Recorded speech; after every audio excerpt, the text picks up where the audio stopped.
An outstanding adventure on the Burr Trail in remote Utah. Utah is one of the best places to take a vacation, and if you're a hiker or backroader, a whole other world is available to you. One of my favorite regions of the state is the South Central region, where you will find Capitol Reef National Park and Grand Staircase Escalante National Monument. One of the major roadways is Scenic Byway 12, which spans 124 miles and travels through some of the most diverse, remote, and ruggedly beautiful landscapes in the entire country.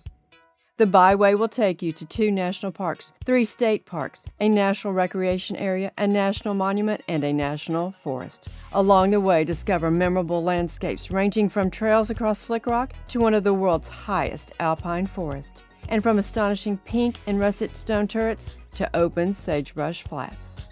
The history and culture of the area blend together, making Scenic Byway 12 a journey like no other.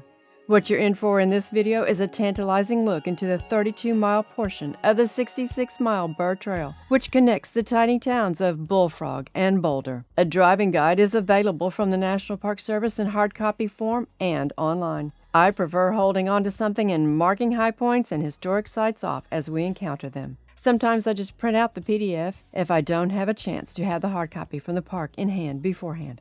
I always like to plan ahead, but I still miss things, or there just isn't time, and we have to prioritize. Once I get a handout from a park, I store it in a safe place because there's a good chance we'll be back. Especially if we're talking about Utah, it's life elevated. Whether traveling from Bullfrog or Boulder, the mile-by-mile guide will help point out junctions, trailheads, side roads, and scenic views, as well as provide some interesting information about the geology, plants, and human history of the area. Don't start your adventure without it. Travel across America with me. Travel south on Scenic Byway 12 to get to the Burr Trail Scenic Backway. We popped into the Boulder post office to mail ourselves a postcard that we had acquired at the Capitol Reef Visitor Center the day before. Don't forget to always send yourself a postcard. It's one of the most rewarding and least expensive souvenirs you can purchase. This backway winds through deep slick rock canyons and rolling desert forests, passing through Long Canyon, into the heart of the Circle Cliffs, and down the Burr Trail. John Wesley Powell named the Red Circle Cliffs. I mentioned John Wesley Powell in my recent video on our unbelievable adventure along Diamond Creek Road to reach the Colorado River by personal vehicle. Yeah, you can really do that. The link to that video is in the description below. As you travel toward the waterpocket fold, you will experience Long Canyon, a 7-mile-long, deep, slick rock canyon. Are you ready for the switchbacks? There they are in the foreground, with Capitol Reef's waterpocket fold in the midground and the Henry Mountains in the background. The switchbacks drop nearly 800 feet in about a mile while zigging and zagging down the waterpocket fold. You will find parking for the unmarked Muley Twist Trail at the top of the switchbacks. We will return to take that hike, but first let's experience the switchback section of this amazing backroad adventure.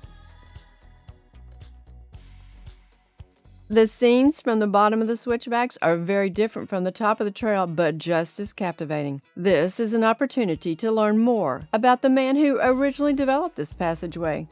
You will find him quite interesting. His name is John Atlantic Burr, and he was born in 1846, and during his family's journey from New York to San Francisco on the SS Brooklyn while sailing across the Atlantic Ocean, little John was born. Well, that's exciting.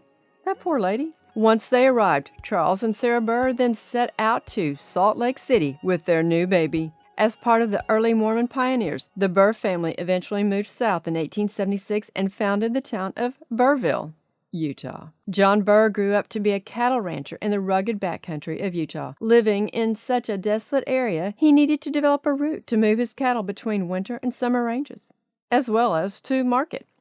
He had to make a buck, right? This cattle trail through the rough, nearly impassable country around the waterpocket fold, Burr Canyon, and Muley Twist Canyon came to be known as the Burr Trail. While at the bottom of the switchbacks, we explored around to see amazing views of the waterpocket fold. We also saw Peekaboo up close. We then traveled up the switchbacks to do a little hiking. Trailhead parking for Lower Muley Twist Canyon is easily found. This is a difficult and lengthy hike, and it's best suited for when you can park a vehicle at both ends, preventing the need to return on the trail. Muley Twist Canyon was so named because it's so narrow and twisty that it would twist a mule to get through it. I'm not sure about that, but maybe. Well, since we didn't have a second vehicle, we hiked 2 miles into this incredible iconic Slick Rock and Navajo Sandstone Canyon and then returned to our vehicle. Did we have time for one more adventure? But before I tell you where we went, please subscribe.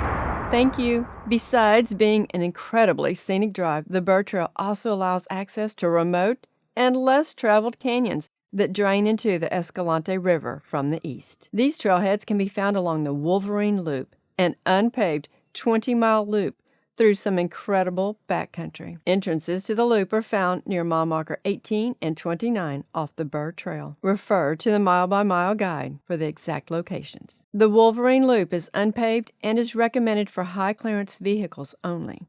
Be prepared if venturing out on the Wolverine Loop as it becomes impassable when wet. Take plenty of water, a shovel, and some extra food. You could get caught out there for a day or two if the weather turns nasty. I bet you never thought of that. Yes, when this ground gets wet, your tires will have no traction. Believe me, we've experienced it. Most of this road is in pretty good shape, but it does have its moments, and there are numerous wash crossings and possible washouts. That's where the shovel comes in handy. Inquire locally in Boulder for the latest conditions. With storm clouds looming, we abandon any further exploration on the 5-mile-long trail to see the petrified forest, with a strategic plan to get back to pavement as soon as we could. I liken each adventure to an onion. You may not be able to peel the whole thing, but do what you can. Then leave the rest for another time to again enjoy and explore deeper into the onion, or the backcountry in this case. Note, if you do see petrified wood, do not take it or damage it. Leave it for everyone else that travels this way to see it. And if you go back, it'll be there for you to see it again. Now, there is some travel planning information I wanted to tell you about. As you estimate the time necessary to travel the length of the byway, use an average speed of 40 miles per hour. And remember, cell phones do not work along many miles of Scenic Byway 12 due to the rugged terrain and remoteness. Travelers entering the region should be particularly careful about trusting GPS navigation systems. You might want to make sure you have enough fuel also. That is key. And those granola bars, always keep a couple spare in your glove box. And if you would like to buy us a granola bar or some fuel for our adventures, our CashApp is $spgdmg. But back to the travel planning tips. Many of the backcountry roads in this region are very rough and remote. High clearance and or four-wheel drive vehicles are needed to travel some sections of these roads, many of which are only seasonally maintained and impassable when wet. All are far from emergency road service, so travel prepared for anything. Your experience driving Scenic Byway 12 will be an adventure worth remembering. Make sure you enjoy the stops along the way. Each town along the byway has a character all of its own. The shops and accommodations offer unique experiences as well. Remember, because of the terrain, the driving may take a bit longer than in other areas. But you will get the most from your journey if you stop and explore the wonders in the landscape before you. Many getaways are waiting for you to experience them. Safe travels! Now that you've hung on this long, here's a bonus question. Why is John Burr's middle name Atlantic? Tell me in the comments below. Thanks for paying attention all the way until the end. Flip-flops and tennis shoes on the ground. Unclassic road trip. Let me know where your favorite place in Utah is.